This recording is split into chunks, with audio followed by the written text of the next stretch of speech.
समोसे वाला जादूगर। गांव का नाम था सतरंगीपुर। यह गांव पहाड़ों और हरे भरे खेतों के बीच बसा हुआ था। गांव के बच्चे हमेशा खेल कूद में मस्त रहते थे, लेकिन एक चीज ऐसी थी जिसे लेकर सभी बच्चों में होड़ मची रहती थी, समोसे। और वो समोसे भी किसी साधारण हलवाई के नहीं थे, बल्कि जादुई समोसा वाले के समोसे थे। गांव के मुख्य चौराहे पर एक बूढ़ा आदमी, जिसके सिर पर सफेद बाल और चेहरे पर हल्की हल्की झुर्रियां थीं, रोज एक छोटी सी रेहड़ी पर समोसे बेचता था। लोग उसे प्यार से समोसे वाला बाबा कहते थे। उसके समोसे ऐसे होते कि जिसने एक बार खा लिया वो फिर उसे भूल नहीं पाता। लेकिन समोसे वाले बाबा की खास बात यह थी कि वो समोसे बेचते समय बच्चों को कई अद्भुत कहानियां सुनाया करते थे। उसकी कहानियां कभी परियों की होती, कभी राजाओं की और कभी जादूगरों की, लेकिन हर कहानी में कोई न कोई नैतिक सीख छुपी होती थी।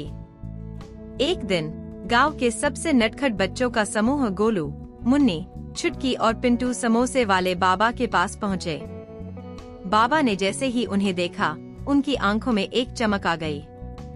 उन्होंने मुस्कुराते हुए पूछा, क्या आज समोसे खाकर कोई नई कहानी सुननी है? बिल्कुल बाबा, गोलू चहकते हुए बोला। लेकिन आज कोई जादुई कहानी होनी चाहिए। बाबा ने अपनी रेहड़ी से गर्म गर्म समोसे निकाले और बच्चों को देते हुए बोले, जादू की तो खास बात होती है। उसे देखने के लिए आंखों की नहीं, दिल की जरूरत होती है। अगर तुम दिल से देखोगे तो दुनिया की हर चीज में जादू नजर आएगा। पिंटू, जो हमेशा बाबा की बातों को बड़े ध्यान से सुनता था, उत्सुक होकर बोला, कैसे बाबा?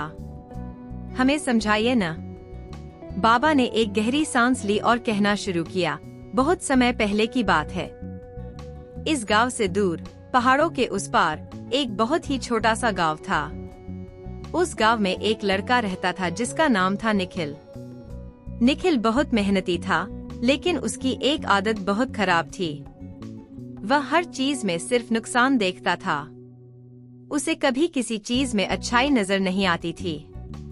बच्चे चौंक कर सुनने लगे। बाबा ने कहानी को और रोचक बनाते हुए कहा, एक दिन निखिल के गांव में एक अजीब आदमी आया। उसके पास एक पुरानी टोपी थी और उसकी आंखें बेहद चमकदार थीं। वह आदमी गांव में आते ही निखिल से मिला और बोला, तुम्हें जादू देखना पसंद है? निखिल ने हंसते हुए कहा, जादू वादू कुछ नहीं होता, सब धोखा है। वो आदमी हंसकर बोला, अगर मैं तुम्हें जादू दिखा दूं, तो तुम मुझसे क्या मांगोगे? निखिल सोच में पड़ गया और बोला, अगर तुमने मुझे सच में जादू दिखा दिया तो मैं तुम्हारी हर बात मानूंगा।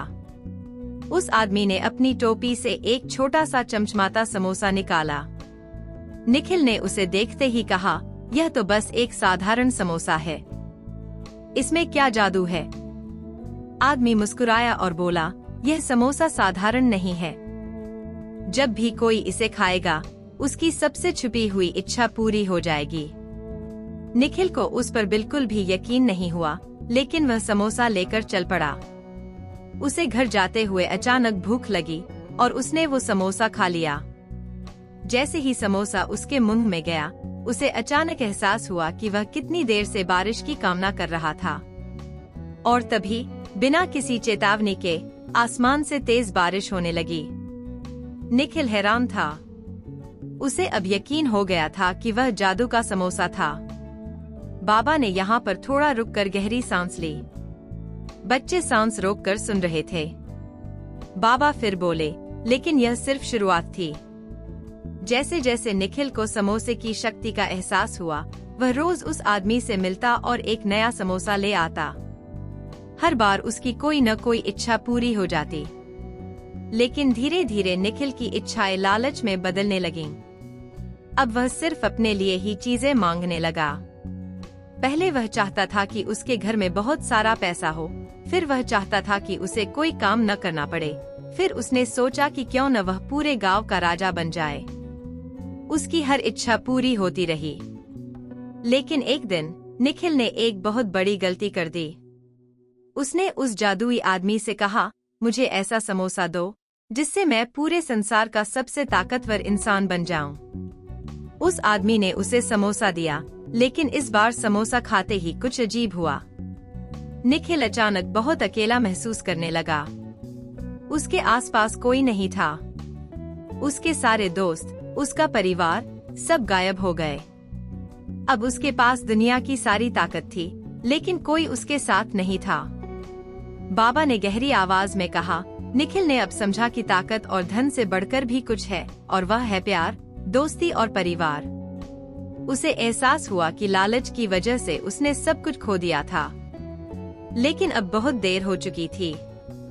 बाबा ने बच्चों की ओर देखा और मुस्कुराते हुए कहा, तो बच्चों, इस कहानी से क्या सीखते हो? छुटकी, जो अब तक चुपचाप सुन रही थी, बोली, हमेशा अपनी इच्छाओं को काबू में रखना चाहिए। लालच बुरी चीज होती है। बाबा ने खुशी से सिर हिलाया और कहा, बिल्कुल सही। हमें अपनी जरूरतों को समझना चाहिए और हमेशा उस चीज की कद्र करनी चाहिए जो हमारे पास है। बच्चों ने बाबा के समोसे खाते हुए कहानी का मजा लिया और एक नई सीख के साथ घर लौटे। उस दिन के बाद से गोलू, मुन्नी, छुटकी और पिंटू ने समोसे वाले बाबा की हर कहानी को ध्यान से सुनना शुरू कर दिया। उनकी हर कहानी में कोई न कोई नैतिक सीख होती थी, जो बच्चों को सिखाती थी कि जीवन में संतोष, प्यार और मेहनत सबसे महत्वपूर्ण है। और इस तरह समोसे वाला बाबा सिर्फ एक समोसे वाला नहीं, बल्कि गांव का सबसे प्यारा और शिक्षाप्रद व्यक्ति बन गया, जिसकी कहानियों ने न सिर्फ बच्चों को, बल्कि बड़ों को भी जीवन जीने का सही तरीका सिखाया।